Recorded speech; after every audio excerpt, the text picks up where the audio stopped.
Bargaining हुँदैछ साथीहरू आएको सरकारको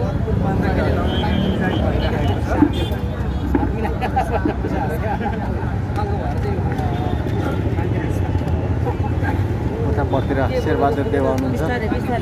यता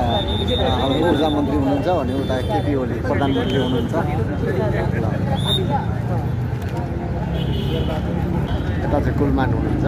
यता चाहिँ उज्यालो नेपालका नायक हुनुहुन्छ र अब अँध्यारो नेपालका नायक चाहिँ यता हुनुहुन्छ है उहाँ चाहिँ अँध्यारो नायक त्यो हिसाबले यहाँहरू सबैजनालाई नमस्कार र धन्यवाद भन्न चाहन्छु र यहाँहरू सबैजनाको समर्थनको हामीले अपेक्षा गरेका छौँ र हाम्रो यो आजको यो साइलेन्टली सिम्बोलिक रूपमा प्रस्तुत हुने कार्यक्रम हामी यहाँ सामु राख्न चाहन्छौँ र अगाडि बढाउन चाहन्छौँ कतिपल्ट ताली बजाउनु पर्यो ल ल ल ल म 3 बजेका खबर गर्छु क्यामेरा चाहिँ यता राखिदिन्छु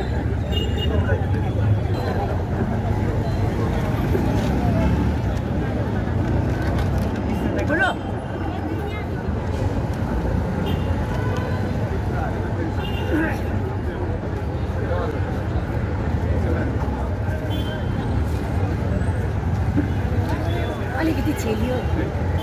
अहिले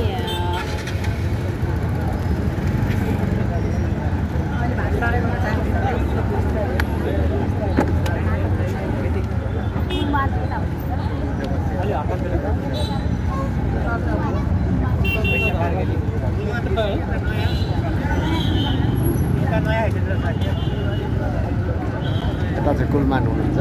यता चाहिँ उज्यालो नेपालका नायक हुनुहुन्छ र अब अँध्यारो नेपालका नायक चाहिँ यता हुनुहुन्छ है उहाँ चाहिँ अँध्यारो नायक यता उज्यालो नेपालका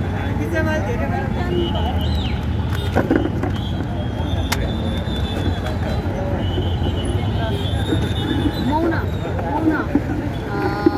आन्दोलन भइरहेछ साङ्केतिक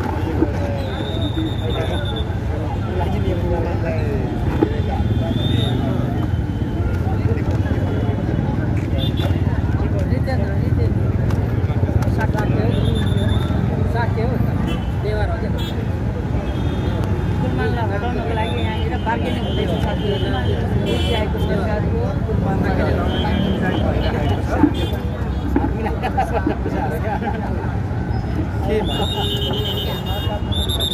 मलाई थाहा भएन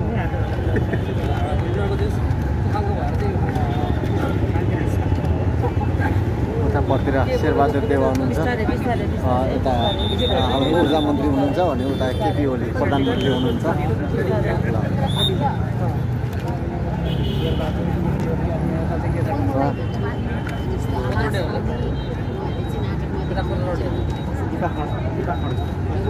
यहाँ चाहिँ दीपक खड्का ऊर्जा मन्त्री दीपक खड्का हुनुहुन्छ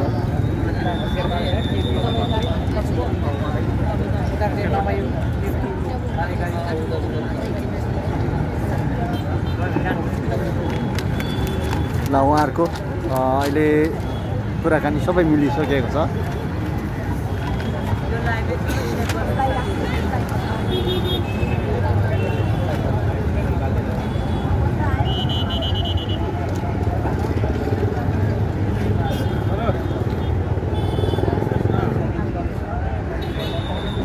के गर्नु त यहाँ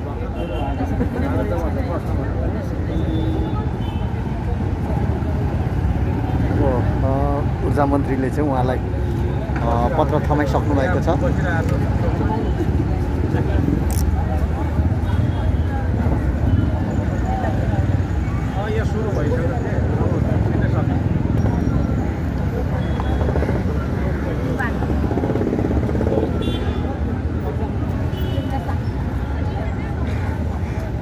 उता नयाँ हाम्रो हिरेन्द्र साके आइसक्नु भएको छ केपी शर्मा ओलीको सालो आइपुगेको छ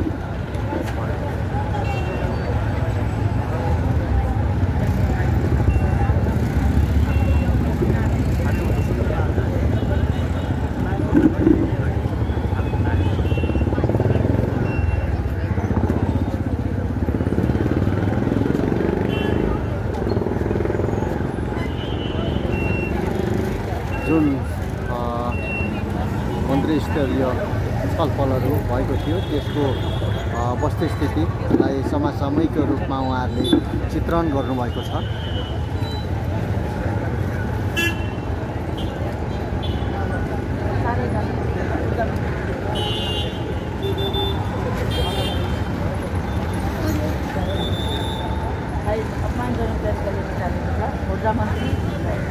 हाम्रो कुलमान घिसिङ बाहिरिनु भएको छ अहिले। अब उक्त ठाउँमा चाहिँ हरितेन्द्र साक्यज्यू प्रधानमन्त्रीका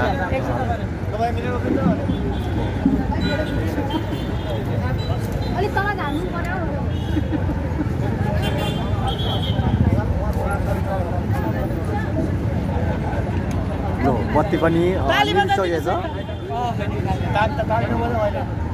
हामी यसरी फेरि अँध्यारोको यात्रामा हामी छिरिसकेका छौँ। यो सरकारले हामीलाई फेरि अँध्यारो क्यान्डिलमा पुर्याइसकेको छ र अहिलेको कार्यकारी नेपाल विद्युत प्राधिकरणको कार्यकारीले लोड सेडिङ गरेर फेरि आज मात्रै पनि हामीले दिनको दिउँसोबाट लोड सेडिङको हामीले महसुस गरिसकेका छौँ र क्यान्डिल सबैको हातमा पुगिसक्नुपर्ने स्थितिको सिर्जना भएको छ। यो जुन गरिएको छ हामी यो सबैको विरोध र भर्त्सना गर्दै सक्षम र योग्य मान्छेहरूलाई जुन किसिमको व्यवहार गरेको छ सरकारले आफ्नो स्वार्थ र आफ्नो लोभको लागि आफ्नो व्यक्तिगत स्वार्थको लागि जुन व्यवहार गरेको छ त्यसको लागि हामी सम्पूर्ण आम नागरिकको तर्फबाट घर घरबाट जनजनबाट विरोध गर्न चाहन्छौँ र हातमा आइपुग्ने अवस्था भइसकेको देखिएको छ। साङ्गीतिक कार्यक्रम हामीले यहाँसम्म प्रस्तुत गरेका छौँ। हस्त धन्यवाद भन्दै अब हामीले यी बलेका क्यान्डिलहरूलाई निभाएर फेरि पनि अघि कुलमान सर आएर स्विच थिचेर बत्ती बाल्नु भएको जस्तै सधैँभरि बिना लोड सेडिङको उज्यालो नेपाल र उज्यालो हाम्रो घर, उज्यालो हाम्रो कोठा र उज्यालो हाम्रो मनहरू र समृद्ध नेपालको लागि हामी अपेक्षा गर्दछौँ, कामना गर्दछौँ, अपिल गर्दछौँ भन्दै हामी आजको यो छोटो साङ्गीतिक कार्यक्रमहरूलाई यहाँहरूलाई धेरै धेरै धन्यवाद दिँदै बिदा हुन चाहन्छौँ। हस्त धन्यवाद र यहाँहरू केही समय सबैजना फेरि पनि अहिले जस्तै लाइनमा लागेर आफ्नो प्ले कार्डहरूलाई राखेर केही मिनट उभिदिनु हुनको लागि म अनुरोध गर्न चाहन्छु।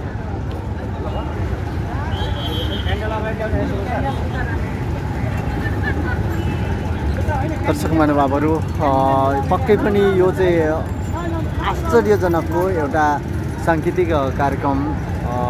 भएको छ। भनौँ यो चाहिँ एकदम गहिरिएर हेर्नुपर्ने हुन्छ, गहिरिएर बुझ्नुपर्ने हुन्छ। यो सम्पूर्ण उहाँहरूको नाटक एउटा यस्तो सूचनामूलक सन्देशमूलक रहेको छ र अहिले सबैले क्यान्डिल हातमा बोक्नु भएको छ र प्ले कार्डको साथमा राष्ट्रघाती सरकार चाहिँदैन, 2/3 दम्बले दुःख पाए जनताले भन्ने उज्यालो नेपालका नायक कुलमान घिसिङ जिन्दाबाद यस्ता प्ले कार्डहरू बोकेर उहाँहरूले चाहिँ यहाँ मौन तरिकाले विरोध जनाइरहनु भएको छ।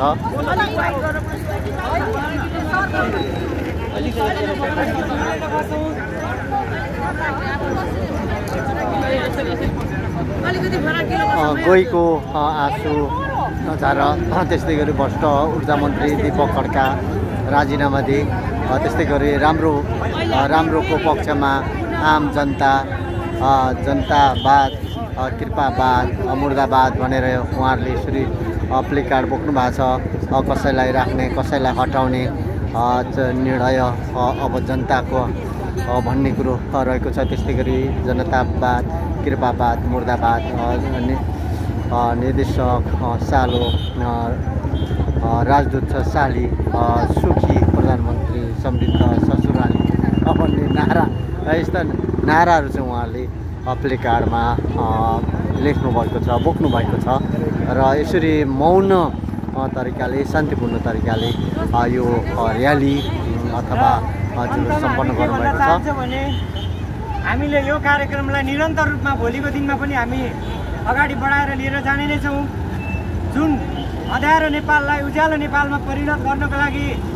कुलमान घिसिङज्यूले जुन योगदान दिनुभएको छ त्यो योगदानको उच्च मूल्याङ्कन र कदर गर्दै जुन सम्मानका साथ उहाँको आफ्नो कार्यकाल पुरा गरेर बिदा गर्नुपर्ने हो। सरकारी कर्मचारी जो सधैँभरि जनताको निमित्त खटिनुहुन्छ उहाँहरूको मनोबल गिर्ने गरेर जुन सरकारले व्यवहार गरेको छ त्यो व्यवहारलाई नसचिएसम्म हामी सधैँभरि यो हाम्रो आन्दोलनलाई अझ बृहत र विस्तृत रूपमा बढाउँदै लानेछौँ र यसरी नै हामी जुट्नेछौँ भन्ने पनि यहाँहरूसँग हामी अपिल गर्न चाहन्छौँ। र सरकारलाई के भन्न चाहन्छौँ भने जुन कर्मचारीहरूले तपाईँ र जनताको लागि अहोरात्र खटेर यो योगदान दिइराख्नु भएको छ त्यसको अवमूल्यन गर्ने छुट यहाँहरूलाई छैन। जुन यहाँले गर्नुभएको छ त्यो गलत गर्नुभएको छ। यो गलत गर्नुभएको यहाँको जुन व्यवहार छ त्यसलाई सकेसम्म चाँडो यहाँले सच्याउनु हुनेछ र एउटा आफ्नो जीवनकाल नै जनताको लागि र देशको लागि आफ्नो जीवनकाल अर्पण गर्ने राष्ट्रिय सेवा कर्मचारीहरूको उच्च सम्मान गर्दै आफ्नो कार्यक्षमतालाई उत्कृष्ट प्रदर्शन गर्ने क्षमताको लागि यहाँले अभिवृद्धि गर्ने काम गर्नुहुनेछ भन्ने हामी अपिल गर्दछौँ। हस्त धन्यवाद, नमस्ते। र हामी छोटो नारा लाउन चाहन्छौँ। यहाँहरू सबैको हातमा यो छ, यहाँले त्यो लिदिनु होला र अगाडि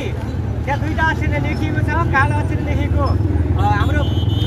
सरिन सरले भन्नुहुनेछ र पछाडिको हामी सबैजनाले भन्नेछौँ। राम्रोको पक्षमा राम्रोको पक्षमा नातावाद कृपावाद मुर्दाबाद नातावाद कृपावाद मुर्दाबाद नातावाद कृपावाद मुर्दाबाद राष्ट्रघाती सरकार चाहिँदैन राष्ट्रघाती सरकार चाहिँदैन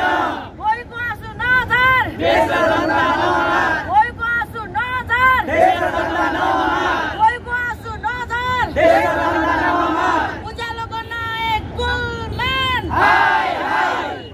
उज्यालोको नायक कुलमान हाय हाय वेदका हितेन्द्र हाय हाय वेदका हितेन्द्र हाय हाय वेदका हितेन्द्र हाय हाय कसलाई राख्ने कसलाई हटाउने निर्णय अब जनताको कसलाई राख्ने कसलाई हटाउने निर्णय अब जनताको उज्यालोको नायक कुलमान हटाउने सरकार चाहिँदैन उज्यालोको नायक कुलमानसँग हटाउने सरकार चाहिँदैन भ्रष्ट ऊर्जा मन्त्री दीपक खड्का राजीनामा दे भ्रष्ट ऊर्जा मन्त्री दीपक खड्का राजीनामा दे भ्रष्ट ऊर्जा मन्त्री दीपक खड्का राजीनामा दे धन्यवाद यहाँहरू सबैजनालाई फेरि धन्यवाद। सुरक्षाकर्मी साथीहरूलाई पनि धेरै धेरै धन्यवाद भन्दै हामी बिदा हुन चाहन्छौँ। धन्यवाद र पत्रकार साथीहरूलाई पनि हामी धेरै धेरै धन्यवाद भन्न चाहन्छौँ। र कसैले भुइँमा फोहोर हाल्नु भएको छ भने टिप्नु होला।